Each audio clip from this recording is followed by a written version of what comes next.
Breaking news in the murders of 4 college students in Moscow, Idaho on November 13th, stabbed to death in their beds in a crime that has horrified and mystified the nation.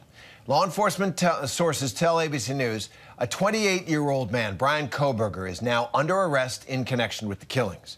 We're told authorities arrested Kohberger thousands of miles from Idaho in Monroe County, Pennsylvania, and that a SWAT team entered the location where he was staying and took him into custody this morning. This comes more than 6 weeks after investigators say University of Idaho roommates Kaylee Gonsalves, Madison Mogan, Zaina Kernodle, as well as Kernodle's boyfriend Ethan Chapin were all stabbed to death in the girl's off-campus house.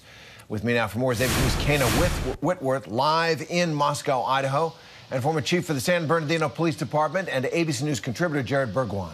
So, Kana, we're now learning there was this arrest warrant, obviously for murder in the first degree. So this is the guy they think did it. He appeared before a judge today, ordered his extradition. What can you tell us? So, Terry, what we know so far is that this arrest resulted from this criminal homicide investigation that was happening here in Moscow, Idaho. Now, Moscow PD remains the lead on this, and they, at this point, are not confirming this arrest. But our sources within the FBI are saying that Bryan Kohberger, again, 28 years old, he was highly educated, Terry. In fact, he had a master's degree in criminology from DeSales University there in Pennsylvania, but also attended Washington State University in Pullman, Washington, which is just less than 10 miles away here from Moscow, Idaho. So he will be extradited back here to Idaho to face charges for the most heinous crime that this city has ever seen. We're also told that the SWAT team knew what they were looking for and that he was arrested inside a house there in rural Pennsylvania.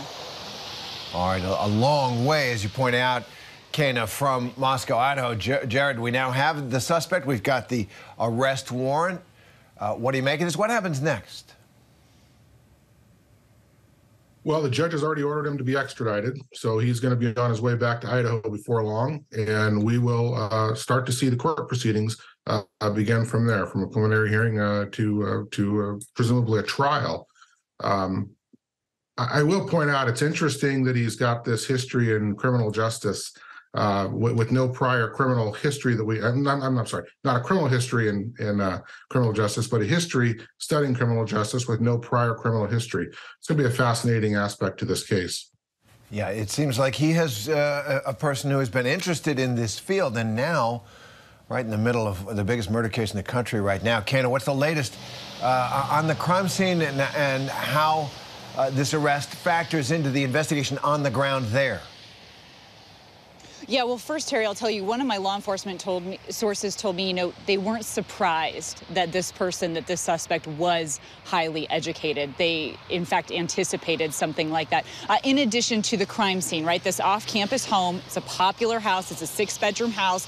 It remains a crime scene, and in fact, biohazard teams were supposed to start their initial cleanup there today. They actually went to the house and then were told to leave. The property management company, who's been working closely with law enforcement to schedule this, told us that they were alerted that there's been a major break in this case, and so the cleanup of that crime scene will be postponed. It'll just have to wait for now, Terry.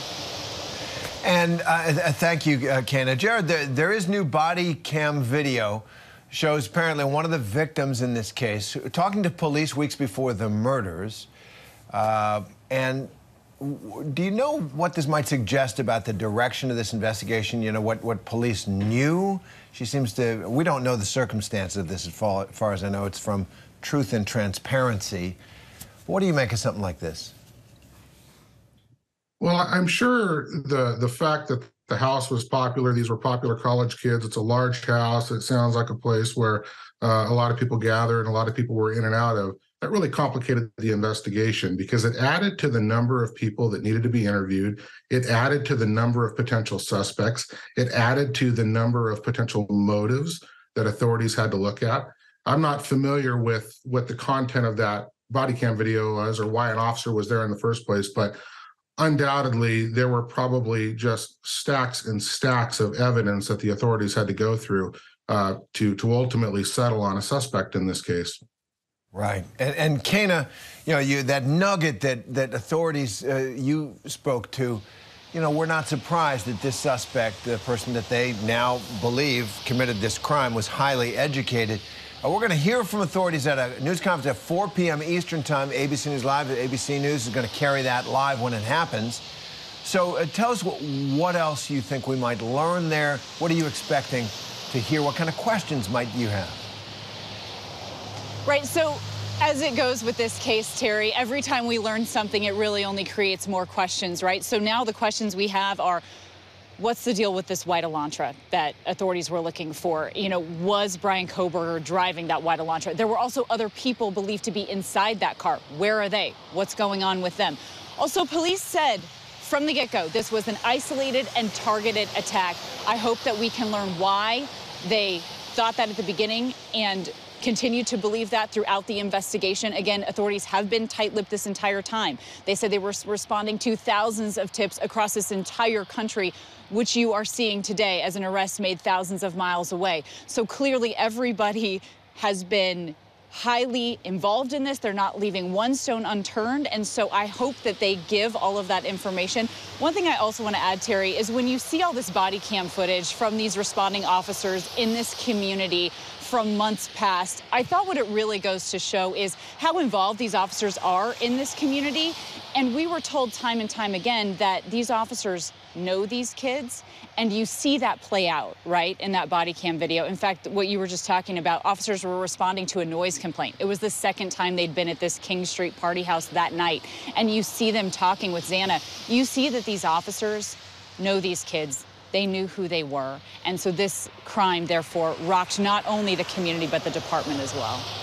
Yeah, because that is a small community with those officers Right there on the scene. Thank you for that, Ken. And I want to ask Jared about this. This has been 6 weeks now since the killings. Have you been involved in cases, that really hit the community hard, and it looked like it was going to go nowhere? What have the investigators been going through to reach this point today?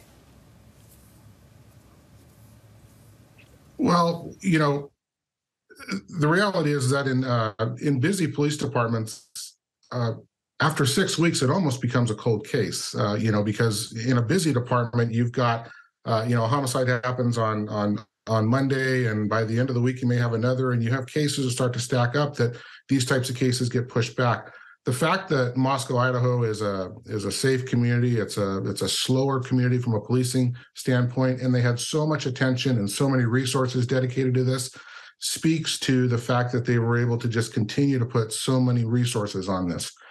We've all been a part of things in our community that have not been resolved, and we know that that can be very, very frustrating. Hopefully, the fact that there's an arrest in this case will lead to a conviction in this case, and we will learn the truth of what really happened to help put the folks in that community at ease. Absolutely, and Kana, that is something. This community has been going through something unimaginable because this man, if in fact this is the person who did this, was on the loose. That for weeks the police have been, searching and asking for help from the community. And social media is, there's critics a dime a dozen, cheaper than that on social media. Has there been concern, criticism from the community about the way this has been handled? And obviously people are breathing a sigh of relief today. How do you think people are reacting after all of the questions raised about the police and their investigation in this case? Right. Well, I will say, Terry, within the community, this department has a tremendous amount of support. In fact, as we've been here now for weeks, we've been seeing people just walking to the store behind me and dropping off coffee and food and telling the department, we support you. Thank you. We believe that you will bring justice. There was concern from families, right? When your child is murdered in a heinous way and you have no answers, there was concerns from families that perhaps the department wasn't moving fast enough, that perhaps they weren't providing enough answers. That was certainly out there. But a majority of this community really supported this department, and I think that they're feeling that and they're seeing that today. I also will say, Terry, that we spoke with Keely Gonzalez's father, Steve, after this news broke today, and he's telling us, as we know, this is a targeted, isolated attack, but he's telling us right now this family has no idea who this man is, who this suspect is. So they're looking into him right now, but they also added that they are happy, relieved, thankful today. Amen to that. That's great reporting, Kana, as always. And Jared, thank you very much for bringing your expertise and insight into this major story. I know we'll be talking again. Hi, everyone. George Stephanopoulos here. Thanks for checking out the ABC News YouTube channel. If you'd like to get more videos, show highlights, and watch live event coverage, click on the right over here to subscribe to our channel. And don't forget to download the ABC News app for breaking news alerts. Thanks for watching.